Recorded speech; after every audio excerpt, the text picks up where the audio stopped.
দর্শকবৃন্দ, আপনাদের সবাইকে টি4 ডিজিটাল মিডিয়ার পক্ষ থেকে সাম্প্রতিক তোমাকে যা বলার তা কি আমার বলেছো? মানচিত্র প্রিয় সদস্য, আমার প্রিয় সদস্য, অনেক কথাই আপনাদের সামনে পাই। দেশ মানচিত্র যতদিন অবস্থান করবে, ততদিন প্রতি- প্রতি- প্রতিদিন এতটা প্রাকৃতিক দিক থেকে বলুন, প্রাকৃতিক দিকে বলুন,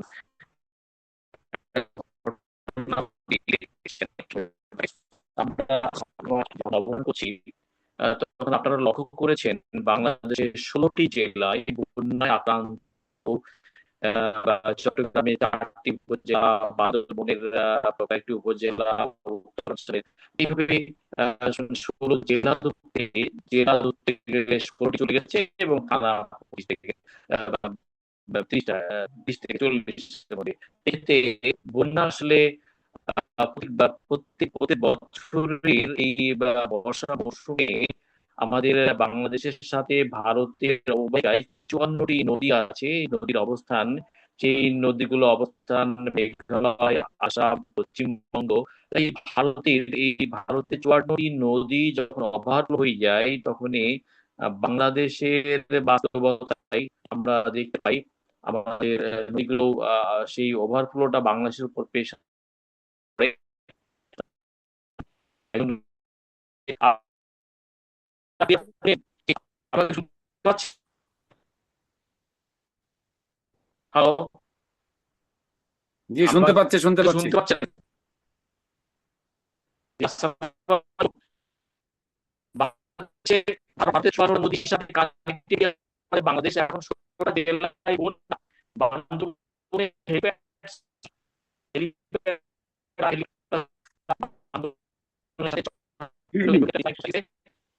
সাথী ভাই, সাথী ভাই, আপনার আপনার ভিডিওটা অফ করে দেন। অনেকে পাচ্ছে না। এই যে দুর্গম এলাকায় ত্রাণ দেওয়ার অবস্থা কি এবং স্বেচ্ছাসেবী সংগঠনগুলো কি ভূমিকা রাখতে পারে? প্রফেসর আব্দুল সাকি বিষয়ে আপনার বক্তব্য। ১৬টি জেলায় এখন বন্যা চলছে এবং ভারত যমুনা সহ বা ভারতের কানেক্টিভিটি নদীগুলো তারা খুলে দেয়, তিস্তা, যমুনা তারা খুলে দেয়।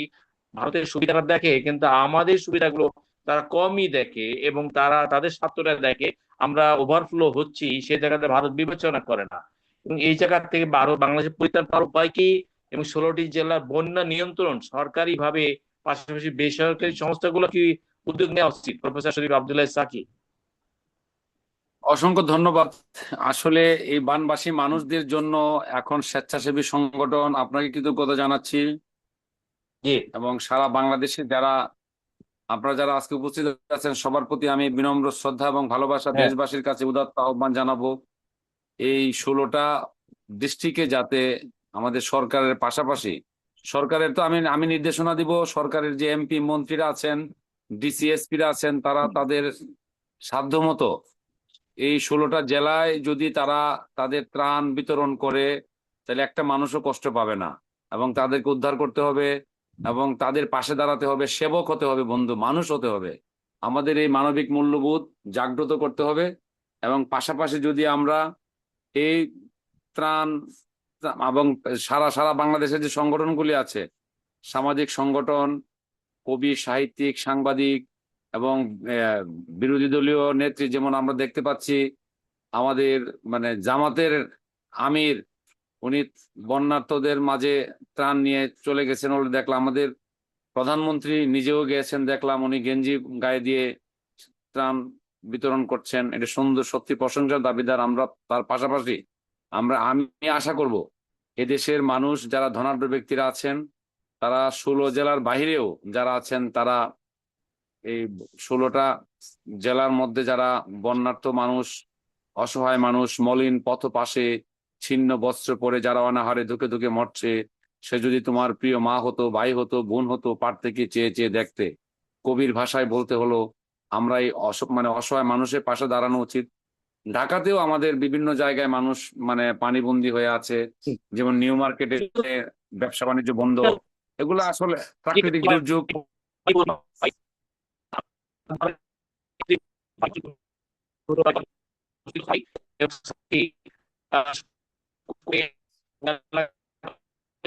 আপনার কথা তো বোঝা যাচ্ছে না ভাই, আপনার কথা বোঝা যাচ্ছে না।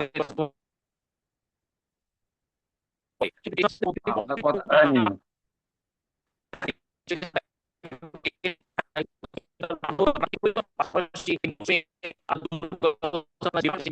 এই বন্যা শুরুর আগে প্রিলিমিনারি যে প্রিপারেশনটা আছে সেই জায়গাতে সরকারের আরো গুরুত্ব দেওয়া উচিত প্রফেসর আব্দুল্লাহ সাকি। না, আমি তো আপনার কথা বুঝতেছি না, শুনতে পাচ্ছি না। সমস্যা হচ্ছে কেন? নেটে কি প্রবলেম করতেছে নাকি? সাচি আপনার ভাই কথা আমি আপনার বুঝতে পারতেছি আপনার না। ভিডিওটা অফ করে নেন, সাচি ভাই ভিডিওটা অফ করে নেন, অফ করে কথা বলেন। এমনি থাকেন ভিডিওতে, কিন্তু কথা বলার সময় অফ করে নিয়েন। প্রফেসর আব্দুল্লাহ সাকি, আপনি আপনি কথা বলেন, জি আপনি বলেন। হ্যাঁ হ্যাঁ, আমি সাকিব বলতেছি ভাই, যে হ্যাঁ, আমাদের হ্যাঁ 16টা জেলায় বন্যার্থদের পাশে মানে গভর্নমেন্ট এবং বিরোধী দলীয় নেতারা যেভাবে তারা ঝাঁপিয়ে পড়েছে, সত্যি প্রশংসার দাবিদার। আমরা আশা করব তাদের পাশাপাশি এলাকার যত ধনাঢ্য ব্যক্তিরা আছেন তারাও তাদের পাশে দাঁড়াবেন, এবং বিভিন্ন সামাজিক সংগঠনগুলো তাদের পাশে দাঁড়াবেন। আমি আপনার চ্যানেলের মাধ্যমে সারা বাংলাদেশের যারা আপামর জনগণ, মানে এই সুবিধা বঞ্চিত যাদের পাশে দাঁড়ানোর জন্য আমি উদাত্ত আহ্বান জানাচ্ছি। এবং এই চ্যানেলের মাধ্যমে আমি আরো বলতে চাই, আমরা যদি সেবক হতে চাই, সেবার কোনো বিকল্প নাই। এটা আমরা প্রাকৃতিক দুর্যোগ, এটা ন্যাচারাল ডিজাস্টার বলা যাবে। প্রাকৃতিক দুর্যোগ এটা প্রতি বছরই আসে, এটা বর্ষাকাল। আর ভারত তো আমাদের মানে পারলে বাংলাদেশকে ভাসায় দেওয়ার জন্য তাদের কাম করতেছে। তারা যখন আমাদের পানি থাকবে তখন পানি ছেড়ে দিবে, আর যখন পানি থাকবে না তখন তারা পানি উল্টা কাজ করে। তারা সব সময় এই মমতা সারা জীবন এই 54 বছর এই একই কাজ করে গেছে। তো আমরা চাই না ভারত আমাদের বন্ধু সুলভ ব্যবহার তারা আমাদের সাথে করছে না, সবসময় আমাদের সাথে আমাদেরকে শোষণ করার জন্য তাদের পায়তারা করছে, এবং আমরা এ থেকে বেরিয়ে আসতে হবে। আমরা আমরা চাই বন্ধুত্ব করতে, কিন্তু তারা আমাদের সাথে বন্ধুত্ব করছে না। 54 বছর এখনো কিন্তু আমাদের পানি হিস্সা ক্লিয়ার করে নাই। তো আমরা আশা করব আমাদের যা আছে তা নিয়ে আমরা সন্তুষ্ট থাকব, এবং বাংলাদেশের মানুষের পাশে, আপাময় জনসাধারণের পাশে। তিস্তার কারণে তো 16টি জেলা, উত্তর 16টি জেলা বন্যাক্রান্ত হয়, শুষ্ক মৌসুমে খরায় পড়ে যায়। তিস্তার পানি বন্টন নিয়ে তো ভারতের সাথে ন্যায্য কোনো সম্পর্ক, ন্যায্য কোনো সমীক্ষা নাই হলো না জনাব প্রফেসর শরীফ আব্দুল সাকি। জি জি, শুনেন, তিস্তার পানি তো বন্টন তারা কোনো সময় করে নাই আর কি। এই 54 বছরে তারা আমাদেরকে ফাঁকি দিয়ে আসছে, এবং আমরা চাবো এখন যে তাদেরকে বৃদ্ধাঙ্গুল দেখাতে হবে, না হলে তারা আমাদেরকে ইয়ে করবে না, তাদের কাছে জোর করে আদায় করে নিতে হবে। এরকম এখন দেখেন বাংলাদেশের এখন যারা সরকারে আছেন তারা কিন্তু ভারতকে পাত্তা না দিয়েই চলার চেষ্টা করতেছে।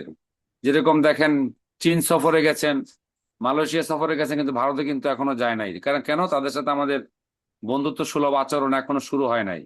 যদি ভারত আমাদের সাথে বন্ধুত্ব সুলভ আচরণ করত তাহলে কিন্তু আমাদের এই যে তিস্তা পানি বন্টন 54 বছরের এখন পর্যন্ত হয় নাই, মানে সুষ্ঠু।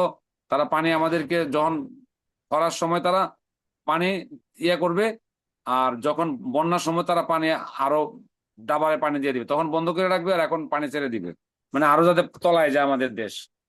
এগুলো সত্যতামি করে কিছু করতে পারবে না। আমার একটা ভাষা আছে, তোমার জ্বলবে তাতে আমার চলবে। তারা আমাদেরকে যতই জ্বালাক আমাদের কিছুই করতে পারবে না। আমরা বাঙালির দেশপ্রেম জাগ্রত করি, আমরা দেশকে ভালোবাসবো, এদেশের মানুষের পাশে দাঁড়াবো। বিশেষ করে আমরা যখন তিস্তা ব্যারেজ দেওয়ার জন্য চীন চীন আগায়, পদ্মা ব্যারেজ দেওয়ার জন্য চীনের সহযোগিতা নিয়ে বাংলাদেশ এগোতে চাই, ভারত তো থামায় দেয়, প্রচেষ্টাগুলো থামিয়ে দেয়। বাংলাদেশকে বাংলাদেশের স্বার্থে আর কারো থামানোর দিকে না তাকিয়ে ভারত যদি ভারতের স্বার্থ দেখে, বাংলাদেশ স্বার্থ দিকে তিস্তা বাঁধ, পদ্মা ব্যারেজ সেগুলো তো বাংলাদেশ করা সাহস নিয়ে এগিয়ে যেতে হবে বাংলাদেশকে। ভারতের স্বার্থ কি হলো না হলো সেগুলো বিবেচনা করা তো এখন আর ক্ষতির ক্ষতির হাত থেকে রক্ষা পাওয়ার জন্য, ক্ষতির হাত থেকে পরিত্রাণ পাওয়ার জন্য তিস্তা বাঁধ যদি আমাদের করে দেয়, পদ্মা তিস্তা ব্যারেজ যদি চীন করে দেয়, পদ্মা বা ব্যারেজ যদি আমাদের চীন দেয়, সেটা তো আমাদের সুবিধা। সেই স্বার্থকে প্রাধান্য দেওয়া উচিত বর্তমান তারেক রহমান সাহেবের সরকারকে। চীনকে প্রাধান্য দেওয়া উচিত। চীনকে প্রাধান্য দিলেই ভারত বুঝতে পারবে যে না, বাংলাদেশ মানে আমাদেরকে ছাড়াও তারা চলতে পারে। আমরা কিন্তু আসলে স্বাবলম্বী জাতি। বাংলাদেশ কিন্তু আমাদের দেশের যা আছে তা নিয়েই কিন্তু আমরা সন্তুষ্ট থাকতে পারি। আমাদের যে বিভিন্ন যে পানি গবেষকরা আছেন তাদেরকেও কিন্তু সেই কাজটা করতে দেওয়া হচ্ছে না। আমার জানা মতে ডক্টর আনোয়ার আছেন, উনি পানি বিশেষজ্ঞ, উনি এই তিস্তা ব্যারেজ নিয়ে অনেক কাজ করতে চাচ্ছেন, কিন্তু ওনাকে সে ফ্লোর দেওয়া হচ্ছে না। তো আমি আপনার চ্যানেলের মাধ্যমে ডক্টর আনোয়ার, ওনাকে যাতে সেই সুযোগ দেওয়া হয়, এবং ওনার কাছে সুন্দর প্ল্যানও আছে এদেশের পানির মানে বন্টন, সুষম বন্টন এবং তিস্তা ব্যারেজ, উনি সব কাজই করতে পারে। পানির জন্য উনি অনেক মানে গবেষণা করেছেন, এবং ওনাকে সেই কাজটা দিচ্ছে না। এই যে আমাদের আইনউদ্দিন নিশাত, ডক্টর আইনউদ্দিন নিশাত যারা আছেন, আগে যারা ছিল তারা তাদেরকে সেই সুযোগটা করে দেয় নাই। তো আমি আপনার চ্যানেলের মাধ্যমে আশা করব যে ডক্টর আনোয়ার, উনি পানি বিশেষজ্ঞ।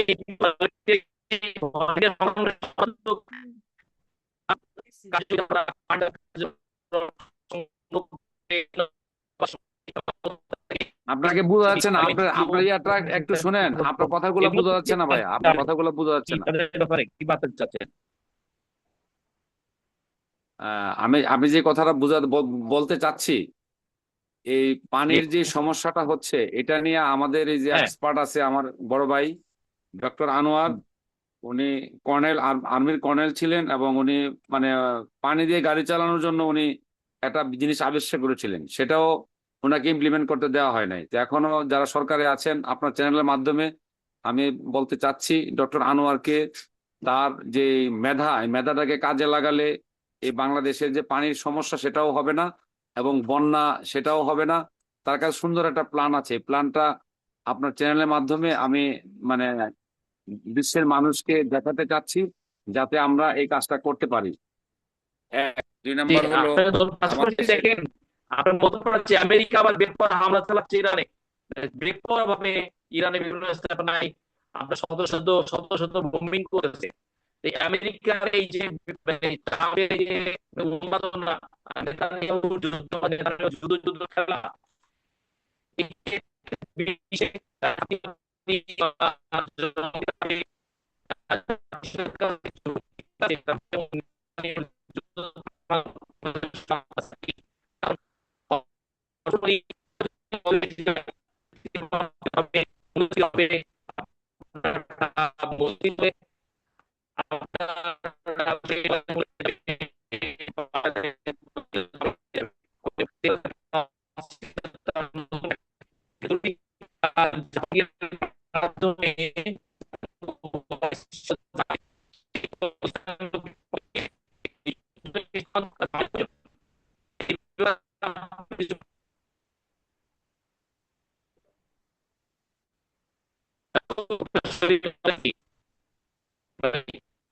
আমেরিকার কথা যে বললেন, শুনেন, আমেরিকা আমেরিকা যে তারা তাদের তাদের তারা যে কাজটা করতেছে, আমেরিকা পুরো বিশ্বকে তারা তাবেদারি করতে চাচ্ছে। এটা করা সম্ভব হবে না, কারণ বিশ্বের মানুষ বুঝে যাচ্ছে যে আমেরিকা দাদাগিরি আর চলবে না, এবং ইরান একাই তার জবাব দিয়েছে। এবং আমাদের মুসলিম বিশ্ব যদি একত্র হয়ে যায়, বিশেষ করে আরব মুসলিম কান্ট্রিগুলো যদি পুরা সারা বিশ্বের মুসলিম কান্ট্রিগুলো একত্র হয়ে গেলে কিন্তু আমেরিকার আর লড়াচড়া করা কোনো অস্তিত্ব থাকবে না। তো এটা কিন্তু আমরা আসলে মুসলমানরাই মুনাফেক, আমরা মুসলমানরাই সে একত্রিত হতে পারছি না, যার জন্য আমাদের এই অধঃপতন। আমরা আমেরিকাকে ধিক্কার জানাই, এবং যুদ্ধ বন্ধের জন্য আমরা সুন্দরভাবে যাতে এই যুদ্ধ কন্টিনিউ না হয়, আর দেশ আক্রমণ না করে, সে উদাত্ত আহ্বান জানাচ্ছি ওরা মুসলিম বিশ্বের। যুদ্ধ করে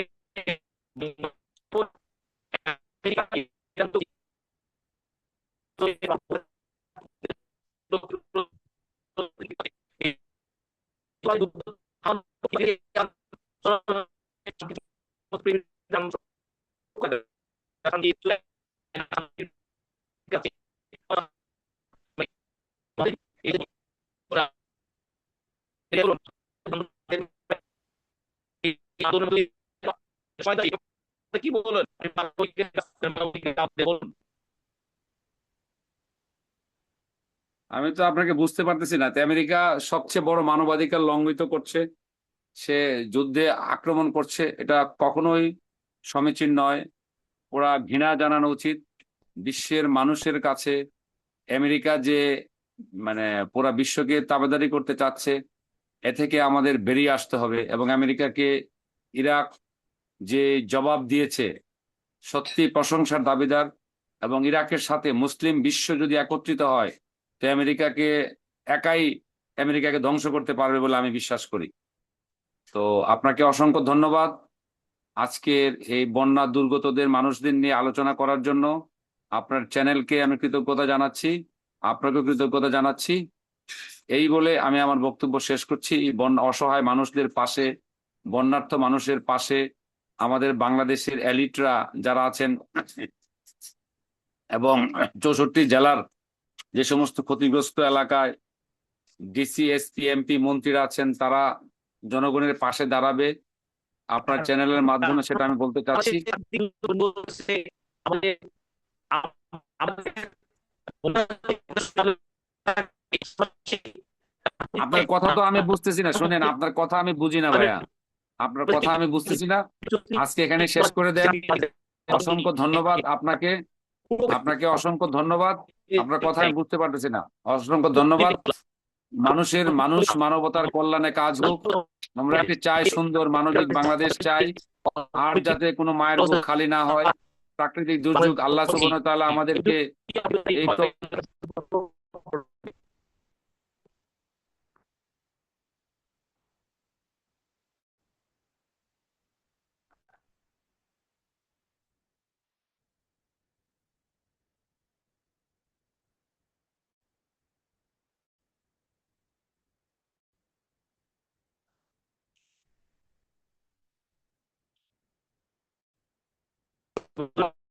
আমরা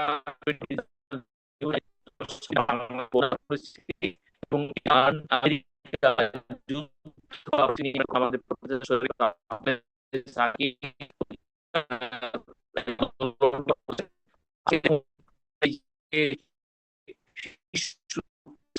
এই মিস্টার ট্রাম্প না মেনে এবং নেতানিয়াহু সেই বিধানগুলি রীতিমতো দ্বিতীয়বার যুদ্ধে অবতীর্ণ হয়েছে বা বিকল্পভাবে করছেন এবং ইরান ইরানের কাছে বিকল্প কোনো উপায় নেই তাদেরকে কাউন্টার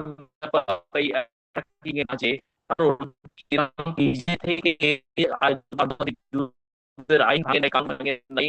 ইরান নিজে থেকে মধ্যপ্রাচ্যের কোনো আমেরিকার ঘাঁটিকে এসে ইরান আগে attack করেনি। এই বাস্তবতা। পাশাপাশি আজকে ইরান আমেরিকা যদি যুদ্ধের বিশেষ করে আন্তর্জাতিক আইন না মানেন, কানুন না মানেন, আইনকে বৃদ্ধাঙ্গুলি করে আবার দ্বিতীয়বার বেপরোয়া ভাবে ইরান এরা করছেন, বহু বমি সেখানে করছেন। বন্দর আব্বাস থেকে তার বন্দরে বিভিন্ন বন্দরের উপর করতেছে, তার ড্রোন সামরিক সামরিক স্থাপনার উপর করতেছে, পাশাপাশি বেসামরিক স্থাপনার উপর করতেছে। এটা বিশেষ করে ইসরায়েলের মদদে মিস্টার ট্রাম্প এই যে যুদ্ধ খেলা খেলছেন, খেলে বিশ্বকে একটা অর্থনৈতিক অস্থিরতার মধ্যে ঠেলে দিয়েছেন। এক্ষেত্রে যে কৌশলগত দিকে ন্যাটো যা আছে, সেই ন্যাটো কৌশলগত দিক থেকে চরমটা বিশেষ করে অবস্থান, পাশাপাশি ন্যাটো স্বার্থ বিবেচনায় আমেরিকা যখন ন্যাটোকে এই যুদ্ধে টেনে আনার জন্য সর্বাত্মক প্রচেষ্টা চালিয়ে গেছে, ন্যাটো স্পষ্ট সেখানে কিছুটা আনতেছে। ইতালির প্রধানমন্ত্রী মেলেনিয়া, গ্রিসের প্রধানমন্ত্রী, ফ্রান্সের প্রেসিডেন্ট আপনার থেকে শুরু করে ফ্রান্স, ইতালি, গ্রিস, যারা তো আমেরিকাকে সতর্ক বার্তা দিচ্ছে ব্রিটেন সহ বিশেষ করে ন্যাটো সদস্য দেশগুলো আমেরিকাকে এই বার্তা দিচ্ছে যে না, তুমি আমেরিকা ইসরায়েলের সাথে অনৈতিক যুদ্ধ করছো। এই অনৈতিক যুদ্ধকে আমরা কোনোভাবেই সমর্থন দিতে পারি না, সমর্থন করতে পারি না। এই বাস্তবতায় তাই ইউরোপীয় মিত্রকে না পেয়ে আমেরিকা যখন মধ্যপ্রাচ্যে তার ঘাঁটি হারাচ্ছে, ঘাঁটি ধ্বংস করে দিয়েছে সব। পাশাপাশি যেগুলো নতুন করে যে ঘাঁটিগুলো তারা নতুন করে ব্যবস্থাপনা করেছিল আমেরিকা, এখন কিন্তু আবার দ্বিতীয় দফায় ইরান কাউন্টার দিচ্ছে মিসাইল ড্রোন হামলা করে এবং 85টি মানে স্থাপনা করেছে এবং ইরান কাউন্টার দিচ্ছে, তার নিজস্ব ড্রোনে সক্ষমতা দিয়ে, মিসাইল সক্ষমতা দিয়ে, এরকম সমস্যা নেই। কিন্তু যুদ্ধ মানে ক্ষতি। আমেরিকা যখন মধ্যপ্রাচ্যে তার সৌদি আরব, দুবাই, কাতার, বাহরাইনে তার ঘাঁটি হারাচ্ছে একেবারে, এবং তার অবস্থান দুর্বল হচ্ছে মধ্যপ্রাচ্যে। আমেরিকা বেশ সামরিক দিক থেকে সেই জায়গা থেকে মধ্যপ্রাচ্যের কোন দেশকে আমেরিকা সামরিক দিক থেকে সিকিউরিটি পাচ্ছে না। আসিফ এবং ভাই, আপনার এই কথা কোনো মধ্যপ্রাচ্যে বোঝা সৌদি যাচ্ছে আরব, না। বাহরাইন, কাতার, ওমান, তারা যখন দেখতেছে যে আমাদের আমেরিকা সামরিক দিক থেকে আমাদের সিকিউরিটি দিতে পারছে না, বিকল্প